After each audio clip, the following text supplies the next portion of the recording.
नमस्कार मित्रों, सुप्रभात, गुड मॉर्निंग। हम इस क्लास में देखेंगे कृषि से संबंधित कुछ शब्दावली, उसके अलावा कुछ नए डाटा और 25 इंपॉर्टेंट क्वेश्चन। 25 हम पहले देख चुके हैं, 25 अभी देखेंगे, तो कुल 50 प्रश्न। उसके अलावा एक क्लास लगाई थी आए हुए प्रश्नों की, तो इनसे मेरे ख्याल से इन 2-3 क्लास से आपके सारा कवर हो जाएगा। ठीक है, तो ये पार्ट 2 है। पार्ट 1 भी आप ज़रूर देख लेना। इसमें आपने देख लिया होगा पार्ट 1 भी, नहीं देखा है तो आप अवश्य जो है इसमें देख लेना। ठीक है, ये पार्ट 2 है ये। तो इसमें जो हम बात करते हैं इम्पोर्टेंट, पहले कुछ शब्दावली की, उसके बाद में हम क्वेश्चन देखेंगे। देखिए, ज़्यादातर आप कृषि का टॉपिक पढ़ते हैं तो ऐसे कुछ शब्द आते हैं, जैसे सस्य नाम आ गया, सस्य आवर्तन, सस्य प्रारूप, है ना। सस्य आवर्तन नाम आ गया, सस्य आवर्तन। अब आप सोचेंगे भी ये क्या है, तो सस्य का मतलब होता है फसल। तो फसल आवर्तन यानी बदलना, फसल को बदल कर बोते हैं। जैसे मान लीजिए बारानी कृषि, बारानी भी नाम आ गया नया। बारानी कृषि होती है वर्षा पर जो निर्भर होती है। बारानी कृषि का मतलब हो गया वर्षा पर निर्भर। तो इसमें क्या होता है कि जैसे एक साल बाजरा बोते हैं, अगले साल ग्वार बोते हैं, तो फसल को चेंज करके बोना, ताकि जमीन को जमीन का जो उपजाऊपन है वो बना रहे। आप जैसे सब्जेक्ट पढ़ते हो तो एक सब्जेक्ट पढ़ा बोर हो गए, दूसरा पढ़ते हो ताज की आ जाती है। ऐसे ही फसल जो है वो भी चेंज करके बोनी चाहिए, ताकि जो मिट्टी है उसकी जो उर्वरा शक्ति है, मृदा की, मृदा यानी मिट्टी, तो उसकी जो उर्वरा शक्ति है वो बनी रहे। एक चीज और ध्यान रखना, दालें एक ऐसी चीज है, दालें, दालें जो है ना, दालों में क्या है, शायद अरहरी है, उसको छोड़कर अन्य जो सभी दालें हैं वो मिट्टी में उपजाऊपन को बढ़ाती है। इसलिए हम फसलों के साथ में दाल भी बोते हैं, और दाल ऐसी है कि जो प्रोटीन भी भरपूर है, रेट भी अच्छी रहती है, और मिट्टी की उर्वरा शक्ति को भी बढ़ाती है। कैसे बढ़ाती है, इसकी जड़ों में इनकी जड़ों में एक राइजोबियम नामक जीवाणु होता है, जो क्या करता है मिट्टी के अंदर, बीएम, जो मिट्टी के अंदर क्या करता है, नाइट्रोजन की मात्रा को बढ़ाता है। और इस प्रकार से दालें जो है वो मृदा की उर्वरता को बढ़ाती है। तो सस्य का मतलब क्या हो गया, सस्य यानी फसल। ठीक है, ऐसे ही जिन्स नाम आ जाए तो ये वो जिन्स वो नहीं है जो पहनते हैं, या जिन्स का मतलब ही फसल ही होता है। अब ये नाम होते हैं अलग अलग। चकबंदी, मेड़बंदी क्या होती है, तो जोत कहते हैं खेत को, जोत। ये वो जोत नहीं है जो धूप करते हैं फिर उसमें आती है, जोत का मतलब खेत। ठीक है, क्षेत्र शब्द से बना है वैसे खेत, फील्ड। तो चकबंदी का मतलब ये हो गया कि जैसे छोटे खेत है, 1 बीघा 2 बीघा बहुत कम, तो छोटे खेतों में क्या होता है, फिर उसकी मतलब वो वहाँ मान लो ज़्यादा उपजाऊपन नहीं है, तो कृषि करने में कठिनाई आती है। तो बहुत सारे छोटे खेतों को मिला के एक बड़ा खेत बना दिया, उसे कहते हैं चकबंदी। ठीक है, चकबंदी। और मेड़बंदी क्या होती है, मेड़बंदी होती है जैसे ढाल वाले इलाके हैं। चकबंदी का तो मतलब हो गया, इधर लिख देता हूं मैं, छोटे खेतों को जोड़ना, छोटे खेतों से क्या करना, बड़ा बनाना, है ना। और मेड़बंदी का मतलब हो गया कि जैसे मान लो ढलान वाले इलाके हैं और हैं, तो चारों तरफ जैसे उसके कुछ वो बनाना, मिट्टी की दीवार वगैरह, और ताकि पानी ढाल से जो है ना वो ज़्यादा नहीं जाए। भूदान आंदोलन ये क्या था, ये जब देश आज़ाद हुआ था तो कई ऐसे बड़े बड़े जागीरदार, सामंत, धनाढ्य सेठ थे, जिनके पास में बहुत बड़ी ज़मीन थी, बहुत बड़े खेत थे, हजार हजार बीघा। तो फिर गांधी जी ने और कुछ अन्य लोगों ने कहा कि भाई आप इतने बड़े खेतों का क्या करोगे, इतना आपसे खेती होती नहीं है, जो गरीब है, जो भूमिहीन है, उनको आप ये दे दो।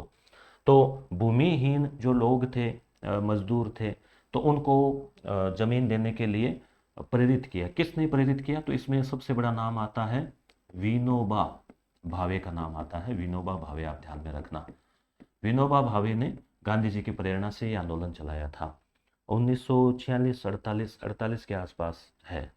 तो इसमें क्या हुआ था कि बड़े बड़े सेठों ने जो है वो सबसे पहले इसमें एक साउथ के थे, रेड्डी, रेड्डी नाम था उनका। तो वो रेड्डी जो है ना वो सबसे पहले तैयार हो गए थे, आप इसे ध्यान रख लेना।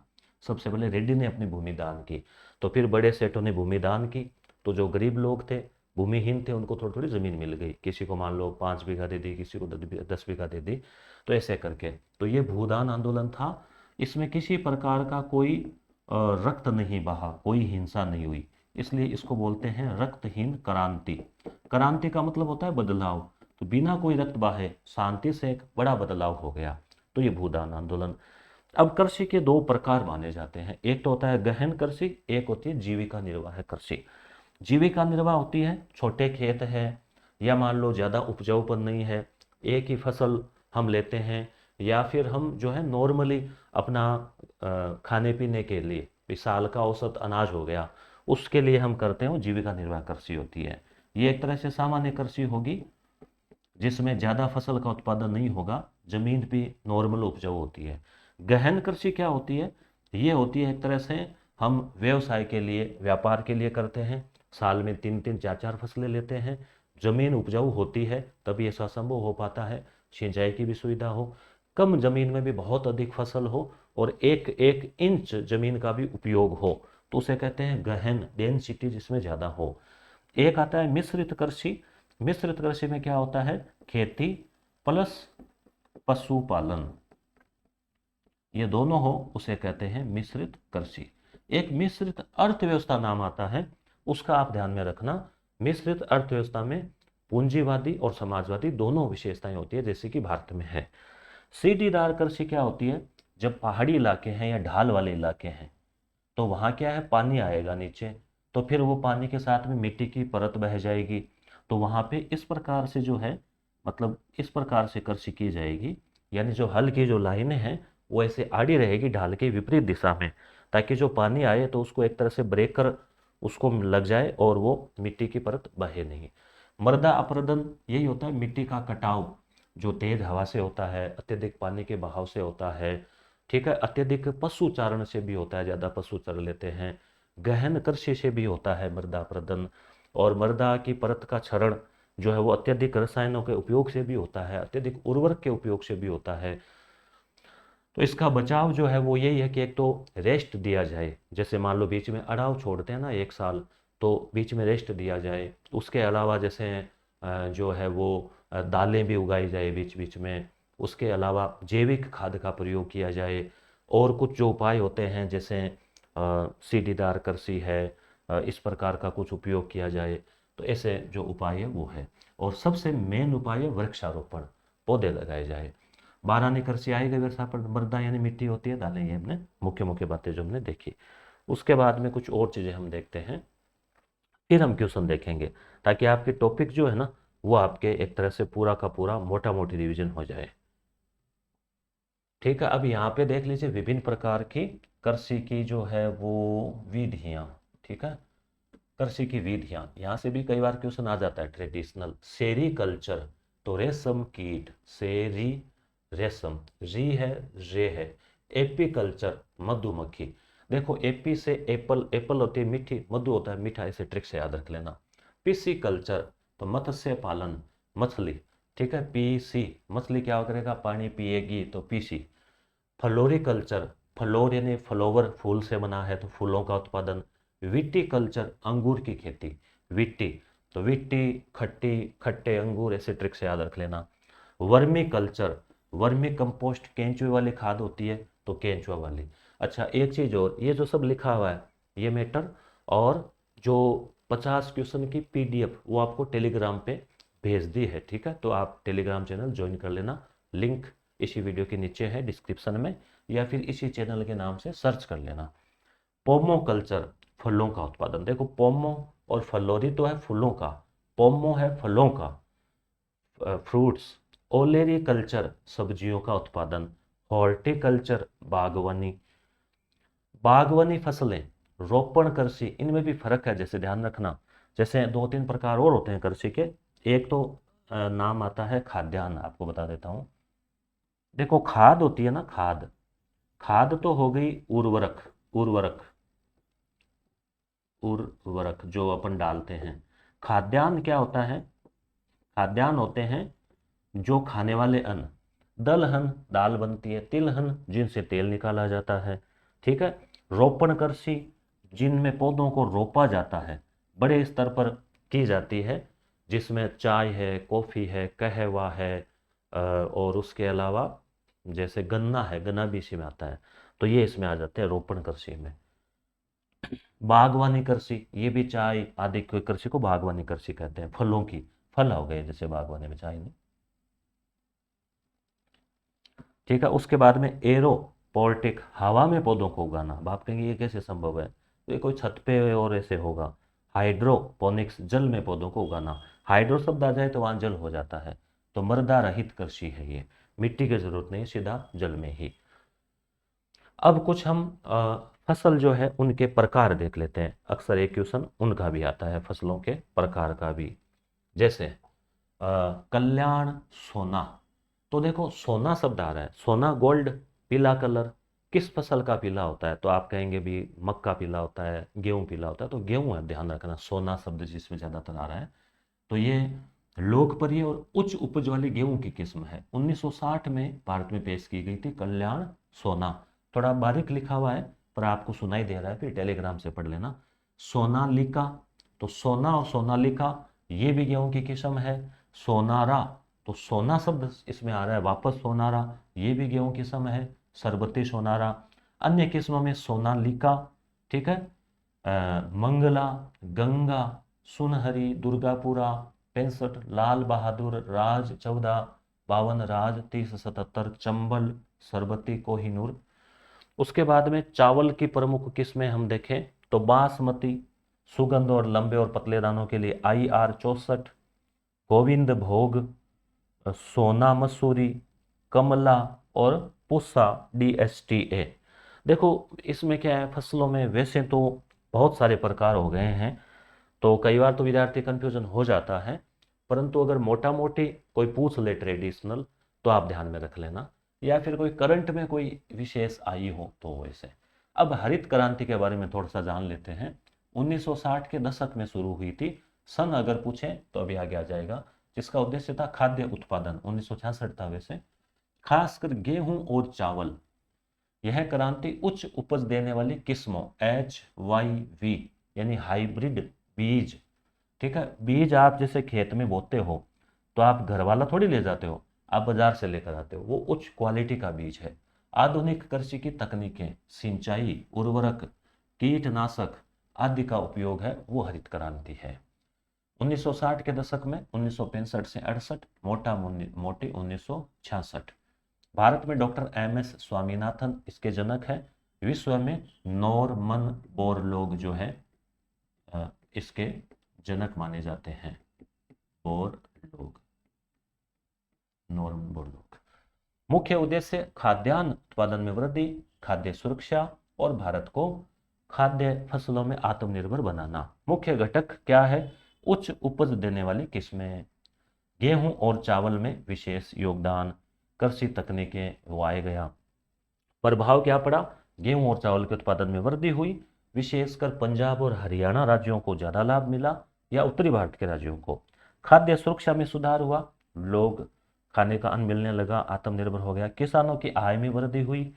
नुकसान क्या हुआ, पारिस्थितिक समस्याएं आई, अत्यधिक सिंचाई के कारण जल भराव, नम भूमि, सेम की समस्या, मिट्टी का क्षरण, उर्वरक और कीटनाशकों के ज़्यादा उपयोग से प्रदूषण और कई बीमारियां, पशुओं और मानवों के सामाजिक असमानताएं बढ़ी। मुख्य रूप से कुछ क्षेत्रों और कुछ किसान तो बहुत अमीर हो गए, बाकी कोई ज़्यादा फायदा नहीं मिला। तो ये हरित क्रांति के नुकसान, ये उसके प्रभाव और फायदे। कई बार क्वेश्चन डीप मतलब डिटेल वाला पूछ लिया जाता है। अब हम जो है क्वेश्चन की ओर चलते हैं। चलो पहले आए गए बता देता हूँ। ये किताब भी आ रखी है, आप इसको ऑनलाइन ऑर्डर भी कर सकते हो, ऑफलाइन भी आपको मिल जाएगी। ये सेकेंड ग्रेड के लिए भी उपयोगी है। इसमें 15 सॉल्व्ड पेपर है जो 2018 से 2024 तक के हमने रखे हैं, बहुत पुराने, अभी समसामयिक नहीं रहे हैं। तो जो पाठ्यक्रम से संबंधित है वही टॉपिक रखे हैं, बाकी हटा दिए हैं। और विशेष इसमें उपयोगी है व्याख्या, प्रत्येक क्वेश्चन की गहन व्याख्या की गई है। इसकी डेमो PDF टेलीग्राम पर है, तो उससे क्या है कि पूरा का पूरा पाठ्यक्रम आपकी रिवाइज हो जाएगा। और 200 पेज है तो आप 10 दिन में भी इसको पढ़ सकते हैं, या पर डे एक पेपर पढ़ो तो 15 दिन में आप इसको पढ़ सकते हो। तो ये ज़रूर आपके लिए उपयोगी साबित होगी। टेलीग्राम चैनल है, इसको ज्वाइन कर लेना।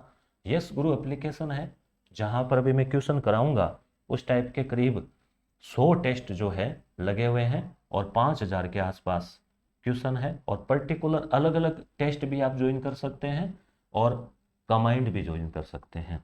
इसी प्रकार से नोट्स है जो प्रत्येक टॉपिक के, जैसे भारतीय विश्व का भूगोल, भारतीय अर्थव्यवस्था, राजस्थान का भूगोल, राजस्थान की कला संस्कृति, शिक्षा मनोविज्ञान, ऐसे पर्टिकुलर नोट्स भी आप ले सकते हैं, डाउनलोड कर सकते हैं, प्रिंट आउट ले सकते हैं। टेस्ट का नहीं रहेगा, टेस्ट मोबाइल में कर पाएंगे, इनको आप मोबाइल में सेव भी कर पाएंगे और कमांड भी आप इसको ज्वाइन कर सकते हैं। इसी प्रकार से यस गुरु प्राइम एप्लीकेशन है जो वीडियो कोर्सेज के लिए है, जिसमें स्कूल व्याख्याता का संपूर्ण नाम से एक वीडियो कोर्स भी है और पर्टिकुलर पार्ट भी है और सेकंड ग्रेड के लिए भी है। अब हम देखते हैं जो क्वेश्चन बच गए थे अपने, वो जो 50 क्वेश्चन रह गए थे वो। पहले ये थोड़ी सी और इम्पोर्टेंट एक पीडीएफ है, इसको भी देख लेते हैं। ये शायद हो सकता है मैंने पहले वीडियो में दिखाई भी हो। ये देखो, जैसे जो है पीआईबी, जो भारत सरकार का जो प्रेस ट्रस्ट है, तो उस से ली हुई है। और ये एमएसपी है, न्यूनतम समर्थन मूल्य, जारी किया है। कुल 22 फसलों प्लस एक, शायद वो गन्ना है, और 28 मई का है पीआईबी। तो 14 खरीफ की फसलों के लिए एमएसपी में वृद्धि को मंजूरी दी है वर्ष 2025-26 सीजन के लिए। तो ये आप ध्यान रखना, खरीफ की कितनी फसलें, 14, और फिर रबी की कितनी हो गई, 8, 14 और 8 22। तो खरीफ की, क्योंकि अब मई है ना, तो जुलाई में बोते हैं खरीफ, जून जुलाई में, तो पहले ही जारी कर देते हैं कि भाई आप चिंता मत करो, ये भाव तो हम आपको देने वाले हैं, सरकार इस भाव पे लेगी। तो यहाँ एक है राम तिल, जिसमें सबसे ज़्यादा वृद्धि की गई है 820 रुपये। ठीक है, और यहाँ पे सारे डाटा याद नहीं रखने, जैसे एक तो चावल याद रख लो। धान जो है ना, धान, वो चावल को कहते हैं। अपन नॉर्मली बोली चाली में घर में व्रत करते हैं तो कहते हैं ये खा लो इसमें धान नहीं है, ये भी खा लो इसमें धान नहीं है, तो हम धान बोलते हैं अनाज को, जबकि धान वैसे शब्द है चावल का। तो इसमें 2,369 रुपये जो है एमएसपी इसकी रखी गई है। यानी एक क्विंटल में, एक क्विंटल 2,000, देखो तीन, तीन दूनी 6, तीन त्री 9, ठीक है, 2,369 रुपये सरकार ने रखे हैं कि इस भाव पे सरकार ले लेगी किसानों से। तो ये लागत से 1.5 गुना ज़्यादा होता है। मान लो लागत आ रही है 1500, तो ये भाव रखें। इसमें वृद्धि, लागत पर मार्जिन, ये 2300, इसमें 2300 थे, 69 रुपये बढ़ाए हैं, ये भी आप ध्यान में रख लेना। ठीक है, सबसे ज़्यादा किस पे बढ़ाए वो भी अपन देख लेंगे, वो देख लिया ना, बता दिया ना ऊपर, राम तिल में बढ़ाए हैं सबसे ज़्यादा। ठीक है, उसके बाद में आप बाजरे का याद रख लो, मोटा अनाज है, तो 2,775 रुपये इसके एमएसपी भाव रखे गए हैं क्विंटल के। इसमें 150 रुपये बढ़ाए हैं ना, 150 बढ़ाए हैं। ठीक है, और इसके बाद में आप जो है एक याद रख लेना तिल का, क्योंकि ये सबसे ज़्यादा है, 9,846। ठीक है, ये हो गया। और सबसे ज़्यादा बढ़ाए गए राम तिल में है, और भाव सबसे ज़्यादा तिल के हैं, 9,846। ठीक है, तो यहाँ पे एक चीज़ और, केंद्रीय बजट 2018-19 में जो आया था, उसमें सरकार ने यह घोषणा की थी कि उत्पादन लागत से कम 1.5 गुना जो है ना वो रखा जाएगा। मान लो 100 रुपये लागत है तो 150 रुपये एमएसपी रखी जाएगी, ताकि किसान आराम से 50% उसमें मार्जिन के साथ उसको बेच सकें। तो बाजार में कोई ले नहीं ले, सरकार ले लेगी। और एक जो है, किसानों को उनकी उत्पादन लागत पर अपेक्षित मार्जिन बाजरा के मामले में सबसे अधिक होने का अनुमान है, कि भी सबसे ज्यादा मार्जिन किसानों को बाजरा में रहेगा। 1.5 गुना ही नहीं बल्कि 63% मार्जिन रहने के अनुमान है, कि भी बाजरा में मार्जिन ज्यादा रहेगा, इसलिए बाजरा उगाना चाहिए। तो हो गई इंपॉर्टेंट चीजें। अब हम देख लेते हैं क्वेश्चन। ठीक है, 25 तक हमने पहले वाली क्लास में देख लिए थे। अब हम देख रहे हैं 26 से, और ये पीडीएफ आपको टेलीग्राम पे भेज दी है। ओके, ताकि आप दोबारा रिवीजन कर सको।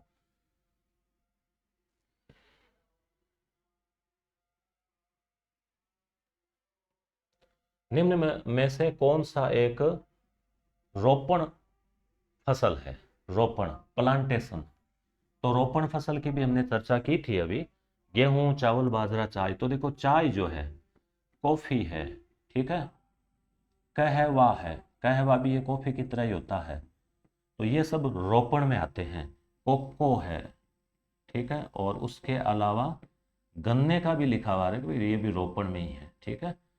तो ये रोपण का मतलब हो गया बड़े स्तर पर की जाती है, बड़े बड़े इसके बाग होते हैं, और हो सकता है फसल को भी फिर दोबारा इनको एक बार उखाड़ के लगाना पड़ता होगा, पर वो तो चावल में होता है ऐसा। तो अगला प्रश्न है, गेहूं में पाए जाने वाले पोषक तत्वों का उनकी मात्रा के आधार पर सही क्रम क्या है? तो कौन सा पोषक पोषक तत्व सबसे ज्यादा पाया जाता है, फिर उससे कम, फिर उससे कम? तो बताओ। तो ज्यादातर जो अनाज है उनमें सबसे ज्यादा होता है कार्बोहाइड्रेट, ठीक है। तो सबसे ज्यादा हो गया कार्बोहाइड्रेट, उसके बाद में प्रोटीन, और उसके बाद में खनिज, और फिर वसा। और प्रोटीन वैसे सबसे ज्यादा आपको पता है सोयाबीन में होता है। निम्नलिखित में से कृषि का कौन सा संस्थागत कारक, इंस्टीट्यूशनल फैक्टर, कृषि की उत्पादकता और उसका जो प्रारूप है उसको प्रभावित करता है? तो रासायनिक उर्वरक, फसल बीमा, अधीनस्थ कृषि क्षेत्र का आकार और स्थलाकृति। तो यहाँ संस्थागत कारक पूछा है जो कृषि की उत्पादकता को प्रभावित करता है, उससे कृषि या तो बढ़ेगी या घटेगी, उसके प्रारूप को भी प्रभावित करता है। तो यहाँ पे हो जाएगा अधीनस्थ कृषि क्षेत्र का आकार। अगर आपके पास में कृषि क्षेत्र का आकार बहुत ज्यादा है, बहुत बड़ा खेत है, तो उत्पादकता बढ़ेगी, बहुत छोटा है तो उत्पादकता घटेगी, कम होगी। एक भूमि के खंड पर विभिन्न फसलों को, यानी भूमि का खंड का मतलब खेत हो गया, एक सुनियोजित अनुक्रमण में उगाना क्या कहलाता है? तो अंतरासस्यन, संयुक्त कृषि, मिश्रित कृषि, फसल चक्र। तो सुनियोजित अनुक्रमण, एक अनुक्रम से उगाना, एक उसके बाद फिर एक, जैसे पहले मान लो खरीफ की उगाई, फिर रबी की उगाई, फिर जायद की उगाई, तो यह क्या कहलाएगा बताओ? तो ये हो जाएगा फसल चक्र, ठीक है। फसल चक्र यानी सस्य आवर्तन। यहाँ पे नाम आया ना, देखो सस्य नाम आया क्या? हाँ, अंतरा सस्य, ये तो अंतर फसल ही नहीं होगा, सस्य आवर्तन भी हम इसको कह सकते हैं, फसल चक्र या सस्यावर्तन। निम्नलिखित में से कौन सी भारत की एक कृषि की समस्या नहीं है?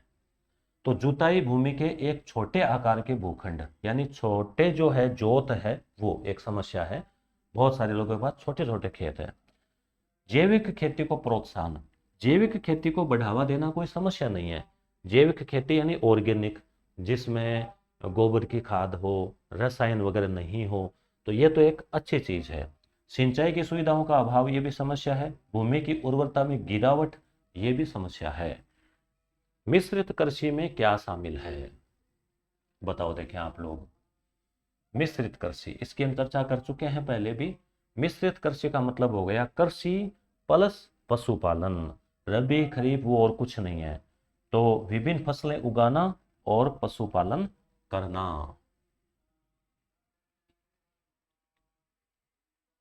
निम्न में से कौन सी उत्तर भारत में रबी की फसल नहीं है?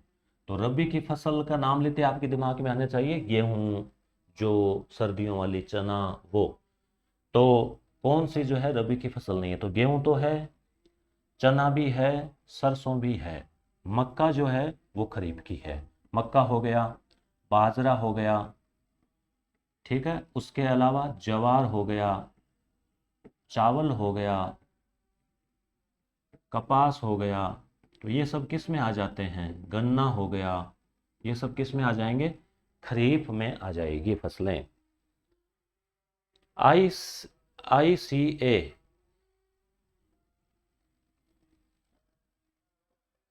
ICARCI RCOT, अब कहेंगे ये क्या है भाई? मुंबई द्वारा विकसित भारत का पहला, ये कोई संस्थान है मुंबई की रिसर्च की, नैनो सेल्यूलोज संयंत्र कहाँ स्थापित किया गया है? पहला संयंत्र किससे संबंधित है? तो यहाँ पे ये कपास से संबंधित है, तो ध्यान में रख लेना, ठीक है। मक्का की उन्नत किस्म कौन सी है? तो ये किस्म का प्रश्न आ गया। तो हमने भी चर्चा की थी कि जिसमें सोना आ रहा है, सोनार आ रहा है, सोनालिका आ रहा है, ये तो किसकी है? गेहूं की है। ठीक है, जया भी कौन सी आप बताना कमेंट करके। रतन यहाँ पे आ जाएगा, मक्का की किस्म है रतन। ठीक है, उसके बाद में उन बीजों का चयन कीजिए जो 100% शुद्ध होते हैं और जिनके बेग को सुनहरा पीले रंग का टैग लगाया जाता है, जो हम बाजार से लेकर आते हैं ना वो बेग। तो वो किस टाइप के बीज होते हैं? तो ये होते हैं बीज कौन से? प्रजनक, ब्रीडर बीज होते हैं, जो बहुत अच्छी मात्रा में उत्पादन करते हैं। किस क्रांति के प्रसार से भारत खाद्यान्न में आत्मनिर्भरता प्राप्त हुई? पीली तो केवल सरसों में है, नीली मत्स्य में है, सफेद यानी दूध में है, हरित क्रांति तो ओवरऑल आ जाएगा ना इसमें। तो उत्तर हो जाएगा हरित क्रांति से हमने खाद्यान्न में जो आत्मनिर्भरता प्राप्त की 1966 में हुई। स्वामीनाथन, गेहूं और चावल मुख्यतः। फसलों के सबसे उपयुक्त रूप से मेल किए गए जोड़े को चुनिए। जैसे कि भाई चावल जो है तो रबी की फसल है, बासमती इसका प्रकार है। तो चावल का बासमती तो प्रकार है, परंतु ये रबी की नहीं है, किसकी है? खरीफ की। मक्का जो है विजय इसकी फसल का पता नहीं, आप देखना। और रबी जो है इसमें रबी में नहीं आएगा मक्का, मक्का किस में आ जाएगा? खरीफ में। चावल किस में आ जाएगा? खरीफ में।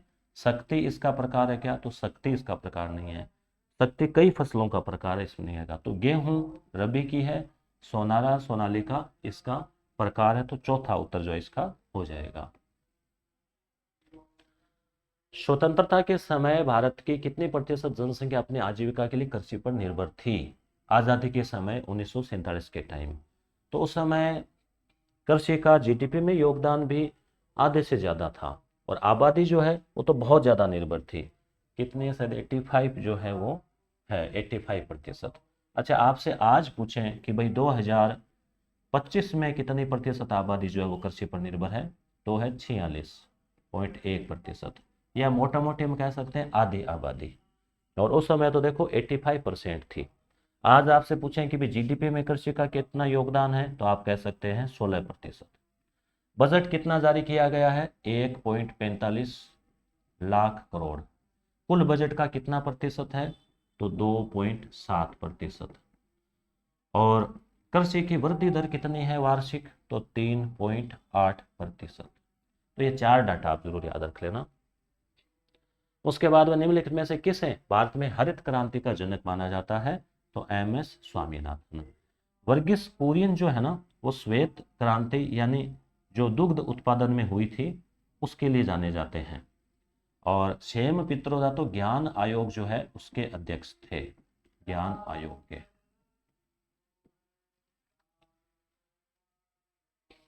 क्या एम.एस. स्वामीनाथन को कोई बड़ा पुरस्कार मिल चुका है? बताना आप कमेंट करके। क्रॉप, वैसे तो क्रॉप का अर्थ फसल होता है, परंतु यहाँ एक योजना के हिसाब से इसका रखा गया। सी यानी कॉम्प्रिहेंसिव यानी व्यापक, आर यानी रिमोट सेंसिंग, ओ यानी ऑब्जर्वेशन ऑन क्रॉप प्रोग्रेस। तो ये है कथनों पर विचार करना। यह कृषि मंत्रालय द्वारा विकसित एक उपग्रह आधारित निगरानी ढांचा है। पहला तो यह हो गया। दूसरा यह है विभिन्न कृषि मौसमों में फसल की प्रगति की निगरानी के लिए ऑप्टिकल और रडार दोनों डेटा का उपयोग करता है। तीसरा उत्तर प्रदेश, महाराष्ट्र, गुजरात प्रमुख गेहूं उत्पादक राज्यों में शामिल है जो क्रॉप कार्यक्रम के अंतर्गत आते हैं। तो इसमें 2 और 3 जो है वो उत्तर होगा, यानी कि कृषि मौसमों में फसल की प्रगति की निगरानी के लिए ऑप्टिकल और रडार दोनों डेटा का उपयोग करता है, और इन गेहूं के लिए है ये। भारत में सकल घरेलू उत्पाद यानी जो जीडीपी है उसमें कृषि क्षेत्र का योगदान हाल के वर्षों में क्या हो रहा है? बताओ, लगातार बढ़ रहा है, लगातार घट रहा है, स्थिर बना हुआ है, या पहले बढ़ा फिर घटा? तो आपको ये बताना है कि भी लगातार क्या हो रहा है? घट रहा है। और किसका बढ़ रहा है? जो तीसरा क्षेत्र है ना, सेवा क्षेत्र, उसका जो है वो लगातार बढ़ रहा है। ये एक विकसित अर्थव्यवस्था की ओर बढ़ने की निशानी मानी जाती है।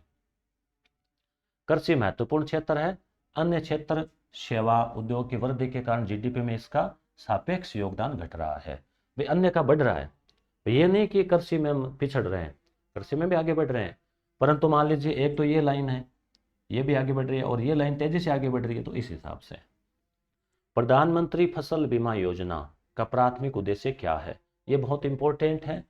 फरवरी 2016 में प्रधानमंत्री मोदी जी के द्वारा इसको शुरू किया गया था, प्रधानमंत्री फसल बीमा योजना। इसमें 3 डाटा जरूर याद रखना। रबी की फसल बोते हैं तो 1.5% है, खरीफ की फसल बोते हैं तो कितना है, 2% है, और जो बागवानी फसल बोते हैं या जो बाकी फसल बोते हैं रबी खरीफ के अलावा, तो उसके लिए 5% जो है वो क्या है, बीमा का प्रीमियम देना पड़ता है। प्रीमियम जो है वो देना होता है। 1.5, 2, 5, रबी 1.5, खरीफ 2। देखो रबी में अक्सर 2 ही है तो कम है, खरीफ में थोड़ा अक्सर ज़्यादा है तो 2, बागवानी में और अक्सर ज़्यादा है तो ज़्यादा, ऐसे ट्रिक से याद रख लेना। तो इसका प्राथमिक उद्देश्य क्या है, किसानों को कृषि उपकरण खरीदना, प्राकृतिक आपदाओं फसल नुकसान के लिए खिलाफ किसानों को बीमा कवरेज। तो नाम है ना फसल बीमा योजना, तो ये जो है फसल का बीमा है। तो प्राकृतिक आपदाओं के कारण मान लीजिए कोई बाढ़ आ गई, सूखा पड़ गया, तो बीमा कवरेज प्रदान करना। ऑपरेशन ग्रीन योजना का मुख्य फोकस किन फसलों पर है, केवल अनाज पर, दाल और तिलहन, टमाटर प्याज और आलू, कपास और गन्ना। तो ऑपरेशन ग्रीन जो है ना ये टॉप से संबंधित है, ठीक है। तो ये आप ध्यान रखना, टॉप, टोमेटो, ऑनियन, पटेटो, यानी टमाटर प्याज और आलू, टमाटर प्याज और आलू। देखो अपने सब्जी का सबसे मेन चीज़ है ये, आलू प्याज के बना लो, आलू टमाटर के बना लो, ठीक है। तो ऑपरेशन ग्रीन। 3 प्रमुख सब्जियों की मूल्य अस्थिरता को स्थिर करने के लिए, क्योंकि आप देखते हैं कई बार आलू के भाव बढ़ जाते हैं, कई बार टमाटर के बढ़ जाते हैं और ये लेने भी पड़ते हैं, तो आपूर्ति श्रृंखला को मजबूत करने के लिए है। इनका क्या होता है कि कई बार कोल्ड स्टोरेज हो जाता है, कई बार कालाबाजारी हो जाती है, ऐसा भी हो, तो उसको रोकने के लिए। भारत में खरीफ फसलों की बुआई की किस मौसम में होती है, तो खरीफ की फसल, रबी की फसल आप जानते हैं अच्छे से, तो ये ग्रीष्मकालीन है, नहीं मानसूनी है, ठीक है, जून जुलाई मानसून। तो मानसून के साथ में हम बोते हैं खरीफ, और जून जुलाई से आप 4 महीने जोड़ लो, जून से जुलाई अगस्त सितंबर अक्टूबर, अक्टूबर के लगभग इसको काट ली जाती है। तो ये गर्मियों में बोते हैं इसको, और सर्दियों के आसपास हम काट लेते हैं। तो उन आलू और शियालू, इसमें आप ध्यान रखना, इसको काटते हैं ना तब तक आ जाती है सर्दी, तो इसको कहते हैं शियालू, उल्टा सिस्टम है इसमें। और अक्टूबर के आसपास हम बोते हैं रबी। भाई हम तो क्या बोलते हैं, हमारे तो इधर 12 निकर्षी है, परंतु हम ऐसे मिल जाते हैं ना, देखिए। और अक्टूबर नवंबर में बोते हैं, और फरवरी के आसपास उसको काटते हैं रबी वाली, अक्टूबर से नवंबर से फरवरी। तो उस समय तक क्या है, गर्मी आ जाती है, इसलिए उसको बोलते हैं ऊन आलू, ठीक है। एक अगेती और पछेती, ये दीपावली से पहले बोदी, ये वाली, तो इसको कहेंगे अगेती, कौन सी, खरीफ वाली। और दीपावली के बाद बोई है रबी वाली, तो उसको कहेंगे पछेती, ऐसा भी कुछ है इसमें। तो मानसून वाला हो गया। अब आगे है कृषि और संबद्ध, यानी कृषि और संबद्ध मतलब कृषि से जुड़े हुए, जैसे पशुपालन, मत्स्य, ये सब जुड़े हुए हैं क्षेत्र में कौन सा उप क्षेत्र, भाई जो प्राथमिक क्षेत्र है ना ये, जिसमें कृषि और संबद्ध क्षेत्र है, तो कृषि तो मेन क्षेत्र हो गया, अन्य हो गए उप क्षेत्र। तो उप क्षेत्र हाल के वर्षों में उच्च वृद्धि दर दिखा रहा है, तो कौन सा है बताओ, केवल फसल, पशुधन और मत्स्य, वानिकी, बागवानी।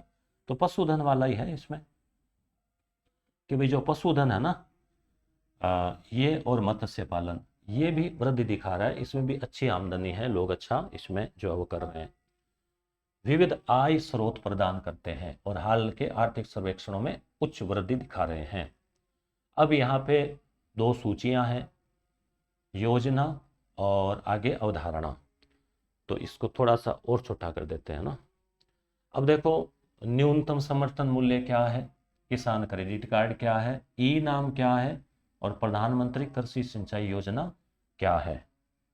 ई नाम में मैंने एक चीज़ आपको बताना शायद भूल गया मैं, ई नाम में देखो कृषि मंडियों का मैंने बताया नहीं था, आप याद रखना इसको, ये लाइन भूल गया था मैं बताना। जो ई नाम का पोर्टल है ना उस पर लिखा रहेगा, मिल जाएगा आपको। State and APMC integrated on e NAM. 1522 तो मंडियां हैं, ठीक है ना। 1522 1522 या 1522 यानी लगभग 1522। और 23 स्टेट है।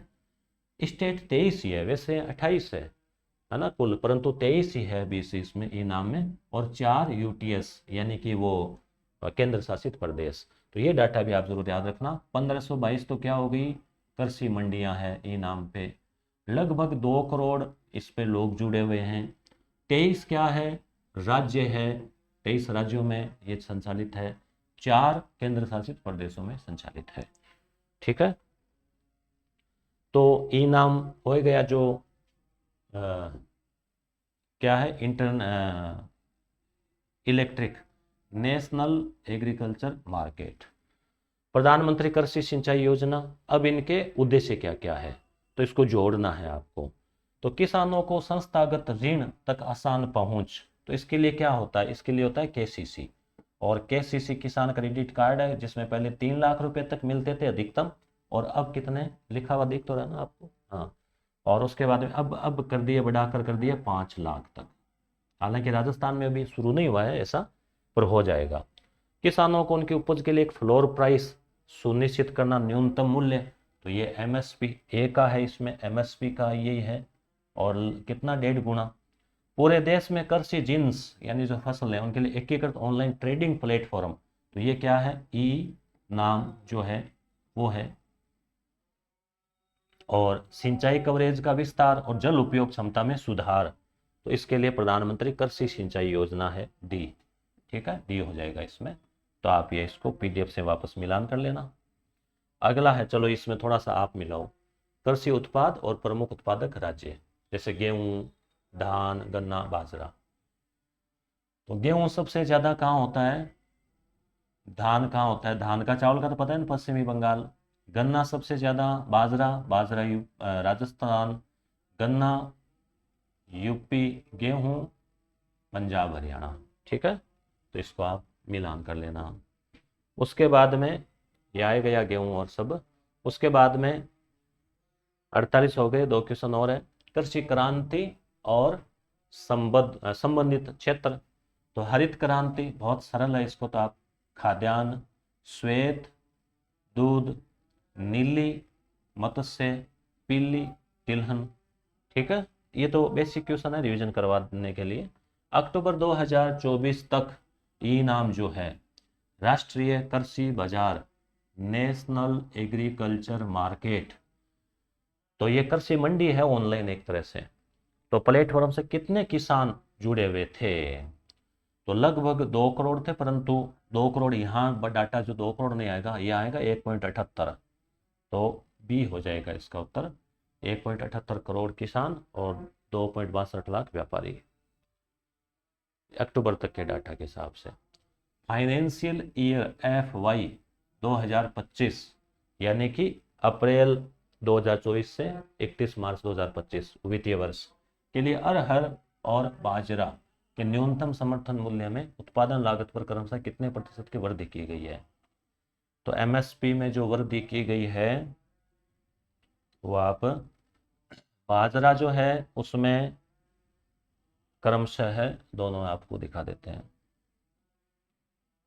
तो यहाँ पे आप ध्यान में रख लें, इसमें सी हो जाएगा 59, यानी अरहर के लिए है 59% और 77% है बाजरा के लिए। और वैसे आपको पता ही होगा, हमने देखा था अभी पीडीएफ में कि जो राम तिल है उसमें सबसे ज़्यादा रुपए बढ़ाए गए हैं और बाजरा में सबसे ज़्यादा बेनिफिट मिलने के अनुमान है। तो इस प्रकार से ये अपने थे कृषि के कुल 50 क्वेश्चन जो हमने 2 क्लास में देखे, और एक क्लास में हमने देखे PYQ कृषि के आए हुए। तो लगभग 1.5 घंटे में हमने पूरा मैटर कवर कर लिया और बाकी फैक्ट भी आपको बता दिए। इस प्रकार से इकोनॉमिक पार्ट में आपके 4 है उसमें टॉपिक, एक तो कृषि है, उसके अलावा सेवा क्षेत्र है, उद्योग है और व्यापार है भारत का। ये चारों टॉपिक के नए डाटा सहित आपको मैंने वीडियो में करवा दिए हैं और चारों की PDF टेलीग्राम पे भेज दी है प्रश्नों की, ठीक है। अगले टॉपिक में हम और मिलेंगे नए टॉपिक के साथ में। ऐसा टॉपिक हम लेंगे जो वर्तमान से अपडेट हो, जिसको आपको थोड़ा सा कि अपडेट करना नहीं पड़े। धन्यवाद।